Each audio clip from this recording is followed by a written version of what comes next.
यापूर्वी सुद्धा आली होती की 4-5 प्रपोजल्स. तेव्हा नानांनी स्पष्टपणे सांगून टाकलं होतं की आम्हाला यात काही इंटरेस्ट नाही म्हणून. मग आता काय एवढा रस घेतायत? माहित नाही का? हा, कदाचित असं असू शकेल. हे प्रपोजल सुरेश रावांच्या थ्रू आले ना, त्यामुळे त्यांना वाटत असेल की विचार करून बघायला काय हरकत आहे. पण त्यांचं मत ते शेवटी सांगणार आहेत सतीश. याचाच अर्थ की आपण विचार करावा असंच त्यांचं मत असेल असं नाही ना? तेही आहेच. अर्थात नानांच्या डोक्यात असं असेल, सगळ्या मुलांचा कल काय आहे ते बघावं आणि मग ठरवावं. माहित नाही. अर्चू, तुला काय वाटतं? मला नाही बाबा माहित. आता तात्पुरतं का होईना पण घर सोडायला निघाले होते तेव्हा ब्रह्मांड आठवलं होतं मला. बर, तरी तो निर्णय मी स्वतःहून घेतला होता तरी सुद्धा. त्यामुळे ह्या सगळ्यावर माझं मत काय आहे मलाच माहित नाही. मला फक्त एवढंच माहिती, या घराचा लळा आहे मला खूप.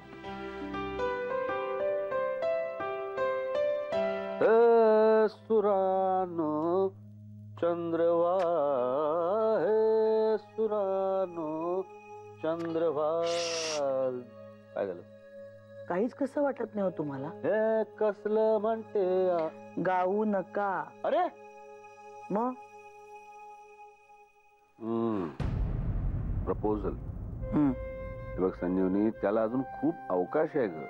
म्हणजे तसंच घडणार याची खात्री आहे तुम्हाला? नाही ग बाई, पण तसंच घडलं तर आपल्या मनाची तयारी असायला हवी की नको? आपल्या मुलांचं आयुष्य आहे, त्यांच्या मुलांचं आयुष्य आहे, त्यांच्या समोरचे प्रश्न वेगळे आहेत संजीवनी. जग खूप बदलत चाललंय ग. या बदलांना आपण सामोरं जायची तयारी करायला हवी की नको? म्हणून माझ्या घरावर हातोडा पडू द्यायचा? अहो, अजूनही मोडकळीस आलेलं नाही आपलं घर. जुनं असलं ना तरी भक्कम आहे.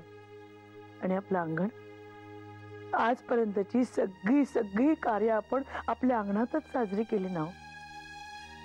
तुमचं अख्खं बाळपण आपल्या अंगणात गेलंय. माझी पहिली मंगळागौरी इथेच झाली. चांदण्यातले डोहाळे जेवणे आपल्याच अंगणात साजरं केलं. आणि माझा अमित तर याच अंगणात रांगायला शिकला. आणि अहो, आज त्याची मुलंही आपल्या अंगणातच बागडतायत, खेळतायत. आणि काय कमी पडतंय हो म्हणून हे सगळं देऊन टाकायचं आपण?